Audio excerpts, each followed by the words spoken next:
Hello नमस्कार साथियों। आप सभी भावी अध्यापक एवं अध्यापकों का आपके अपने यूट्यूब चैनल टायर्ड बाय हिमांशु में स्वागत है। इस वीडियो के माध्यम से आपके बहुविकल्पी प्रश्न आने वाले हैं जो कि आपके यूपी डीएलएड द्वितीय सेमेस्टर जो आपका सेकेंड सेमेस्टर है उसमें आपका प्रारंभिक शिक्षा के नवीन प्रयास जो आपका विषय है इससे संबंधित आपके बहुविकल्पी प्रश्न आने वाले हैं। इसके मैंने कई वीडियोस अपलोड कर दिए हैं, प्लेलिस्ट बना दी है। जिन्होंने भी उन वीडियो को नहीं देखा है वो उन वीडियो को पहले देखें, क्योंकि आपका परीक्षा के लिए कोई भी बहुत ही महत्वपूर्ण प्रश्न ना छूटे, इसलिए आप उन वीडियोस को भी ज़रूर देखिएगा। और ये वीडियोस आपका इसमें आपके देखते हैं क्या क्या प्रश्न रहने वाले हैं। उन जो पिछले वीडियो मैंने कराए हैं जो अपलोड किए हैं उनमें लगभग 120 प्रश्न मैंने करा दिए हैं। इसको 21 प्रश्न से स्टार्ट है इसमें इस वीडियो के माध्यम से। तो इस वीडियो का पहला प्रश्न है, राष्ट्रीय शिक्षा नीति ने जनार्दन रेड्डी समिति में कब सुधार प्रस्तुत किए? तो 1988, 1989, 1991, 1992। इसका द ऑप्शन सही है, 1992 में प्रस्तुत किए। नई शिक्षा नीति 1986 की निम्न में से किस संस्तुति को क्रियान्वित नहीं किया जा सका? तो जिला शिक्षा एवं प्रशिक्षण संस्थानों की स्थापना, भारतीय शिक्षा सेवा शुरू करना, मुक्त विश्वविद्यालयी तंत्र की स्थापना, अनौपचारिक शिक्षा केंद्रों की स्थापना। इसका ब ऑप्शन सही है, भारतीय शिक्षा सेवा शुरू करना। नेक्स्ट आपका है, आचार्य राममूर्ति समिति ने निम्न में से किसकी सिफारिश नहीं की थी? पड़ोस स्कूल की स्थापना, नए नवोदय विद्यालय न खोलना, विश्वविद्यालयों में महिला अध्ययन केंद्रों की स्थापना, पत्राचार द्वारा अध्यापक शिक्षा। इसका डी ऑप्शन आपका यानी कि द ऑप्शन सही है, पत्राचार द्वारा अध्यापक शिक्षा। निम्न में से किसने राष्ट्रीय शिक्षा नीति के निर्माण में कोई योगदान नहीं दिया? आचार्य राममूर्ति, जनार्दन रेड्डी, अ तथा द यशपाल। तो इसका सही ऑप्शन है यह आपका द ऑप्शन सही है, यशपाल ने कोई योगदान नहीं दिया। ब्लैक बोर्ड योजना को उच्च प्राथमिकता स्तर पर कब लागू किया गया था? तो 1986, 1987, 1992, 1995। इसका स ऑप्शन सही है, 1992। निम्न में से खेल सामग्री नहीं है, प्लास्टिक ग्लोब, शिक्षक चार्ट, शिक्षक गाइड, कोई नहीं। इसका डी ऑप्शन यानी कि द ऑप्शन सही है, कोई नहीं। 1964 में गठित शिक्षा आयोग के अध्यक्ष कौन थे? आचार्य राममूर्ति, आचार्य नरेंद्र देव, दौलत सिंह कोठारी, इनमें से कोई नहीं। इसका स ऑप्शन सही है, दौलत सिंह कोठारी। विश्वविद्यालय शिक्षा आयोग का गठन हुआ 15 अगस्त 1947 को, 4 नवंबर 1948 को, 4 नवंबर 1949 को, 26 नवंबर 1950 को। इसका ब ऑप्शन सही है, 4 नवंबर 1948 को। विश्वविद्यालय शिक्षा आयोग के अध्यक्ष थे doctor Tarachandra, doctor D S. Kothari, doctor S. Radhakrishna, doctor Mudaliar. इसका स ऑप्शन सही है, डॉक्टर एस. राधाकृष्ण। बहुउद्देशीय विद्यालयों का सुझाव था विश्वविद्यालय शिक्षा आयोग ने, प्राथमिक शिक्षा आयोग ने, शिक्षा आयोग ने, आचार्य नरेंद्र देव ने। इसका ब ऑप्शन सही है, माध्यमिक शिक्षा आयोग ने बहुउद्देशीय विद्यालयों का सुझाव दिया था। माध्यमिक शिक्षा आयोग के अध्यक्ष थे doctor Radhakrishna, doctor D S. Kothari, doctor A. Lakshman Swami Mudaliar, Acharya Narendra Dev. इसका स ऑप्शन सही है, माध्यमिक शिक्षा आयोग के जो अध्यक्ष थे डॉक्टर ए. लक्ष्मण स्वामी मुदालियर थे। शिक्षा आयोग का गठन हुआ था 23 सितंबर 1952 को, 14 जुलाई 1964 को, 21 जून 1966 को, 15 अगस्त 1968 को। इसका ब ऑप्शन सही है, 14 जुलाई 1964 को। उच्च शिक्षा का माध्यम अंग्रेजी के बजाय प्रादेशिक भाषाएं होनी चाहिए, यह सुझाव किसका था? माध्यमिक शिक्षा आयोग, विश्वविद्यालय शिक्षा आयोग, भारतीय शिक्षा आयोग, राष्ट्रीय शिक्षा नीति 1986। इसका ब ऑप्शन सही है, विश्वविद्यालय शिक्षा आयोग का सुझाव था। माध्यमिक शिक्षा का स्तर के उन्नयन के लिए विद्यालय स्कूलों की स्थापना की जानी चाहिए, यह सुझाव किसका था? राष्ट्रीय शिक्षा नीति 1986, कार्य योजना 1986, माध्यमिक शिक्षा योजना। इसका सही ऑप्शन है यह आपका द ऑप्शन सही है, शिक्षा योजना। नेक्स्ट आपका है, प्रौढ़ शिक्षा के अंतर्गत कोठारी आयोग ने किन कार्यक्रमों को स्थान दिया? निरक्षरता उन्मूलन, अनवरत योजना, पत्राचार पाठ्यक्रम, उपरोक्त सभी कार्यक्रम। इसका द ऑप्शन से उपयुक्त सभी कार्यक्रम। शिक्षा आयोग ने कितने देशों के विशेषज्ञ सम्मिलित थे? 2, 3, 4, 6। इसका द ऑप्शन सही है, 6 विशेषज्ञ सम्मिलित थे शिक्षा आयोग में। शिक्षा आयोग 1964-66 ने शिक्षा के ढांचे का सुझाव दिया। 10+2+3, 10+3, 10+2, 10+12, इसका आ ऑप्शन सही है। शिक्षा आयोग 1964 से 66 ने शिक्षा के ढांचे का जो सुझाव दिया है वह 15 है ना, 15 सुझाव दिए हैं, पहले 10, फिर 2, फिर 3, इसका आ ऑप्शन सही है। देश में संविधान लागू हुआ 26 जनवरी 1948, 26 जनवरी 1950, 15 अगस्त 1950, 15 अगस्त 1947, का बा ऑप्शन सही है। संविधान जो लागू हुआ है ये 26 जनवरी 1950 को लागू हुआ। नेक्स्ट प्रश्न है आपका, निःशुल्क और अनिवार्य शिक्षा का प्राविधान संविधान की किस धारा में है? ये देखिए, यह प्रश्न आपके प्रीवियस पेपर में पूछे गए थे 2015 में, तो बहुत ही महत्वपूर्ण प्रश्न है।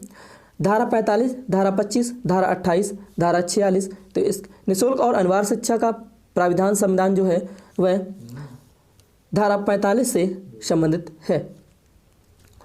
भारत में ईस्ट इंडिया कंपनी का प्रवेश कब हुआ? 1613, 1618, 1609, 1600, तो 1600 ईस्वी में हुआ। वुड का घोषणा पत्र किस वर्ष आया? 1852, 1853, 1842, 1854, इसका द ऑप्शन सही है 1854। राष्ट्रीय शिक्षा आयोग का गठन हुआ 1937-38 में, 1957-58 में, 1964-66 में, 1952-53 में, इसका सा ऑप्शन सही है 1964-66 में। राष्ट्रीय शिक्षा नीति के अनुसार संपूर्ण भारत में निम्नलिखित शैक्षिक संरचना को अपनाए जाने का सुझाव दिया। 10+2+4, 10+2+3, 10+2+2, 10+2+1, इसका बा ऑप्शन सही है 10+2+3। राष्ट्रीय शिक्षा नीति 1986 के अंतर्गत प्रारंभिक शिक्षा को अनिवार्य एवं निःशुल्क बनाने हेतु कौन सी योजना लागू हुई? सर्वोदय विद्यालय, व्यवहारिक शिक्षा, साक्षरता कार्यक्रम, ऑपरेशन ब्लैक बोर्ड, इसका द ऑप्शन सही है ऑपरेशन ब्लैक बोर्ड। स्कूल चलाओ अभियान अंग है साक्षरता का, सर्व शिक्षा अभियान का, निरक्षरता का, मुक्त विद्यालय शिक्षा का, इसका ब ऑप्शन सही है सर्व शिक्षा अभियान का। ऑपरेशन ब्लैक बोर्ड का उद्देश्य है प्राथमिक स्कूलों में पाठ्य सामग्री, शिक्षक उपकरण जैसी न्यूनतम आवश्यक सुविधाएं प्रदान करना, भवन बनवाना, खेलकूद कराना, परीक्षा कराना, इसका अ ऑप्शन सही है। ऑपरेशन ब्लैक बोर्ड का उद्देश्य है प्राथमिक स्कूलों में पाठ्य सामग्री, शिक्षक उपकरण जैसी न्यूनतम आवश्यक सुविधाएं प्रदान करना। उत्तर प्रदेश में मिड डे मील योजना का शुभारंभ किस वर्ष हुआ? 1990-91 में, 97-98 में, 1995-96 में, 1999, 2000 में, इसका सा ऑप्शन सही है 1995-96 में मिड डे मील का योजना का आरंभ हुआ। कस्तूरबा गांधी विद्यालय योजना का संबंध है प्राथमिक शिक्षा से, उच्च शिक्षा से, माध्यमिक शिक्षा से, प्राथमिक बालिका शिक्षा से। द ऑप्शन से प्राथमिक बालिका शिक्षा से संबंध है कस्तूरबा गांधी विद्यालय। यशपाल समिति का गठन भारत सरकार द्वारा किया गया मार्च 1992, अप्रैल 1992, जनवरी 1994, अप्रैल 1994, इसका अ ऑप्शन सही है मार्च 1992। सर्व शिक्षा अभियान किस आयु वर्ग से संबंधित है? 4 से 9 वर्ष, 4 से 12 वर्ष, 6 से 13 वर्ष, 6 से 14 वर्ष, इसका द ऑप्शन सही है। सर्व शिक्षा अभियान का जो संबंधित है वह 6 से 14 वर्ष की आयु से संबंधित है। बहुत से व्यक्तियों की अपेक्षा थोड़े से व्यक्तियों को बहुत सा ज्ञान देना अच्छा है, यह कथन किसका है? लॉर्ड मैकाले का, किंग जॉर्ज का, विलियम बेंटिक का, वारेन हेस्टिंग का, इसका अ ऑप्शन सही है लॉर्ड मैकाले का यह कथन है। नेक्स्ट प्रश्न है आपका, संपूर्ण साक्षरता अभियान का प्रेरक वाक्य है? एक पढ़ाएं एक, एक पढ़ाएं दो, दो पढ़ाएं एक, सब पढ़ाएं सब, इसका अ ऑप्शन सही है एक पढ़ाएं एक। संपूर्ण साक्षरता अभियान का प्रेरक वाक्य है वह एक पढ़ाएं एक है, तो इसका आ ऑप्शन सही है। शिक्षा को मौलिक अधिकार के रूप में स्वीकार किया गया 1 अप्रैल 2009 को, 1 अप्रैल 2010 को, 8 अप्रैल 2011 को, 5 अप्रैल 2009 को, इसका ब ऑप्शन सही है। मौलिक अधिकार के जो रूप में जो शिक्षा को स्वीकार किया गया वह 1 अप्रैल 2010 को स्वीकार किया गया। यह प्रश्न देखिए आपके 2016 के प्रश्न पत्र में पूछे गए हैं, तो बहुत ही महत्वपूर्ण प्रश्न है आपके। शिक्षा को किसी निश्चित स्तर पर तक सभी लोगों को अनिवार्य एवं निःशुल्क रूप से उपलब्ध कराना सामाजिकरण है, मानवीकरण है, सार्वभौमिकरण है, विद्यालयीकरण है, इसका सा ऑप्शन सही है सार्वभौमिकरण उपलब्ध कराना है। बेसिक शिक्षा अधिनियम 1972 का उद्देश्य है अधिक से अधिक विद्यालय खोलना, छात्रवृत्ति की व्यवस्था करना, मिड डे मील की व्यवस्था करना, शैक्षिक कार्यक्रमों का प्रभावी क्रियान्वयन, इसका द ऑप्शन सही है शैक्षिक कार्यक्रमों का प्रभावी क्रियान्वयन जो है बेसिक शिक्षा अधिनियम 1972 का उद्देश्य है। प्राथमिक विद्यालयों में न्यूनतम आवश्यक सुविधाएं सुलभ कराने की योजना है मिड डे मील योजना, ऑपरेशन ब्लैक बोर्ड योजना, आंगनबाड़ी योजना, शिक्षा गारंटी योजना। इसका ब ऑप्शन सही है, ऑपरेशन ब्लैक बोर्ड योजना। स्वतंत्रता के समय देश में कितने प्रतिशत जनसंख्या साक्षर थी? 40%, 32%, 14%, 60%। इसका सा ऑप्शन सही है, 14%। विद्यालय स्तर पर शिशुओं की मांसपेशियों का विकास होता है वार्तालाप से, पठन अभ्यास से, सृजनात्मक क्रियाकलापों से, मानसिक अभ्यास से। इसका सा ऑप्शन से सृजनात्मक क्रियाकलापों से जो है शिशुओं की मांसपेशियों का विकास होता है। सर्व शिक्षा अभियान किस आयु वर्ग के बच्चों की शैक्षिक व्यवस्था से संबंधित है? 0 से 3 आयु वर्ग, 3 से 6 आयु वर्ग, 6 से 10 आयु वर्ग, 6 से 14 आयु वर्ग। इसका द ऑप्शन सही है, 6 से 14 आयु वर्ग जो है सर्व शिक्षा अभियान 6 से 14 वर्ष की आयु के बच्चों की शैक्षिक व्यवस्था से संबंधित है। नेक्स्ट है आपका कस्तूरबा गांधी बालिका विद्यालय योजना किस वर्ग की बालिकाओं में साक्षरता की स्थिति बेहतर बनाने के लिए है?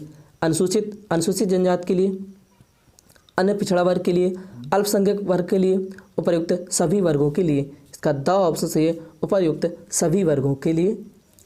तो दोस्तों ये थे आपके आज के बहुविकल्पी प्रश्न यूपी डीएलएड द्वितीय सेमेस्टर प्रारंभिक शिक्षा के नवीन प्रयास विषय से संबंधित आपके बहुविकल्पी प्रश्न जो कि आपके परीक्षा के लिए बहुत ही महत्वपूर्ण है। तो आशा करते हैं कि आप सभी को वीडियो बहुत ही अच्छा लगा होगा। जिन मित्रों को वीडियो अच्छा लगा है वीडियो को लाइक करें, कमेंट करके हमें ज़रूर बताएं और शेयर ज़रूर करें अपने दोस्तों तक। जो भी साथी आपके साथ पढ़ते हों उन तक इस वीडियो को ज़रूर शेयर कीजिएगा जिससे कि उन्हें भी इन प्रश्नों का लाभ मिल सके। और जिन्होंने अभी तक चैनल को सब्सक्राइब नहीं किया वो चैनल को सब्सक्राइब कर लें और बेल आइकन को प्रेस जरूर कर लें जिससे कि जो भी वीडियोस हम अपलोड करें उन सभी का नोटिफिकेशन आप सभी के पास सबसे पहले पहुंच सके। इसके अलावा PDF फाइल्स प्राप्त करने के लिए आप हमारे टेलीग्राम ग्रुप से ज्वाइन हो सकते हैं।